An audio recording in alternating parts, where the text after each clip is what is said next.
Romans 16, 19 says, be excellent, most excellent. More of it. What is good? Be innocent, most innocent. Towards Of evil. He hit me with a baseball bat. He He kicked hit me me in the with a nose. baseball You bat. knocked my tooth out with a hockey stick. You hit me with What? a hammer. It seems logical that you need to carry a gun everywhere you go. I mean, if you watch John Wayne movies, you can see the world's a dangerous place. Always had. John Wayne wouldn't go to church without a gun. It would be time to It get is in the 30. station wagon, and these two are like running through their bedrooms, grabbing ropes, You bows never and go anywhere without a rope. arrows, plastic knives. Mom got concerned when she walked into our bedrooms and we had Playmobil, but we had actually made a noose. And we had Winnie one of the the cow- Pooh's hanging Yeah, we had from one of the cowboys actually had a noose. We hung him. She asked me what happened, and I said he broke the law. We hung him. The sheriff found him, and justice was served. Yeah, No, when that's Dad great. broke his hand, we broke it up in the middle of nowhere, and I thought it was Silver hilarious. Silver Lake. He broke it. It was me and him alone. He tripped and face planted in the mud, and it was like when he hit the mud, it went everywhere. Like it was like, and it splattered.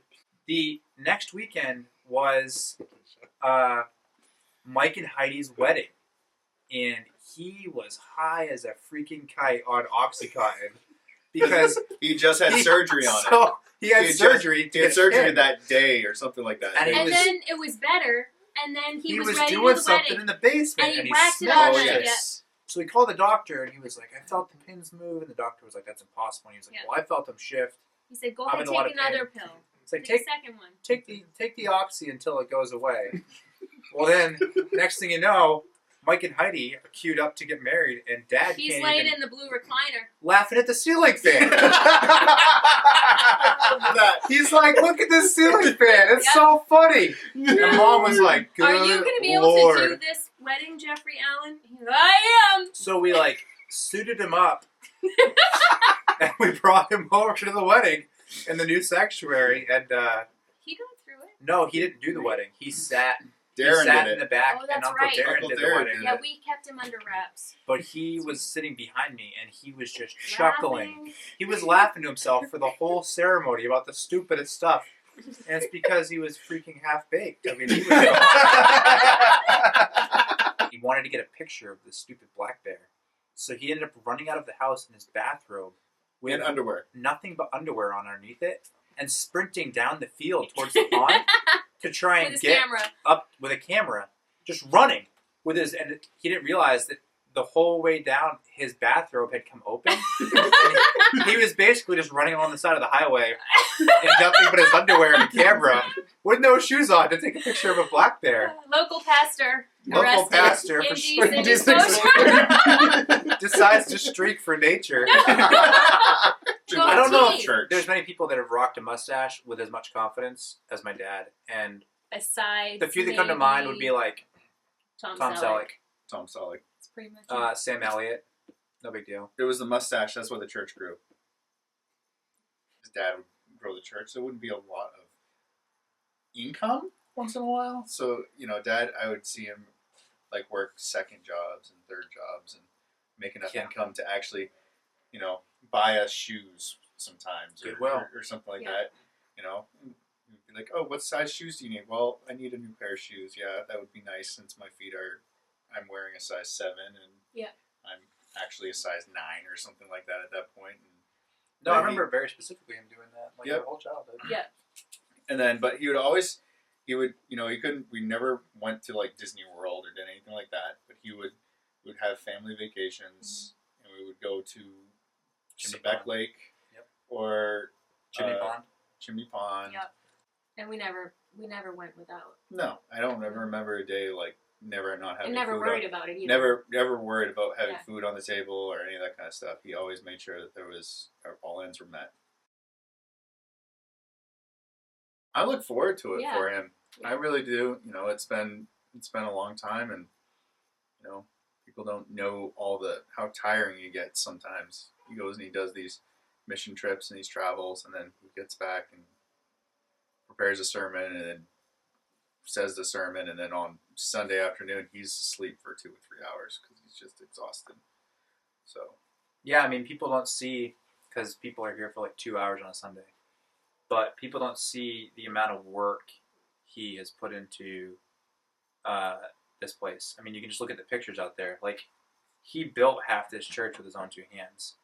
Like, the tongue and groove in the old sanctuary, or the new, I suppose, new sanctuary, him and Jim Valier hung that by hand because they couldn't afford to put a contractor on the job to pay for it. So, like, people don't see that part of it. They just come here on Sunday and think, like, oh, it's beautiful. How'd they get this? And it's like, that's because he'd come home and eat dinner, put all of us kids to bed, and then come back here and work under spotlights until, like, 3 in the morning to get it done because he cared about it that much. The phones never get turned off. Like, this isn't like a job where, okay, it's Sunday afternoon and we're done with that sermon, go home, because there's many weeks where it's like, you know, you just get home, eat dinner, whatever, and the phone rings, somebody's in the hospital, you know, a crisis has happened, somebody needs encouragement or whatever, and they're just like, okay, back in the car and go do what needs to be done. I think I speak for all of us that we're very, as the kids who've grown up here and watched this be our parents' life work, I think I can't imagine anybody better than Justin and Katie to take over.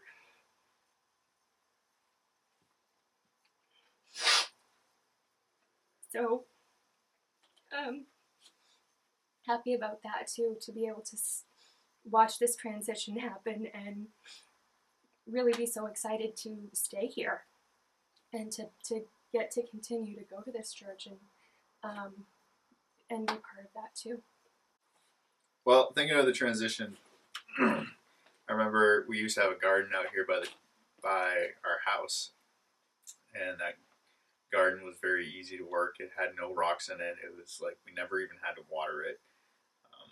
It was very fertile, and then we moved out to Lyman, and the garden out there was like full of rocks. It was like terrible. And we would just take bucket loads of rocks out of that garden. We could never get anything to grow in it. And I was like, Dad, why is this so hard to grow? And it was so easy over at the old house. And he's like, well, that was an old farmer's garden, and you know, he had prepared it for the longest time and gotten all the rocks out, and he put all the cow manure in and prepared the land, so therefore it's always fertile. So yeah, so I feel like he's prepared the way. So you can look at it one of 2 ways. It's been spreading.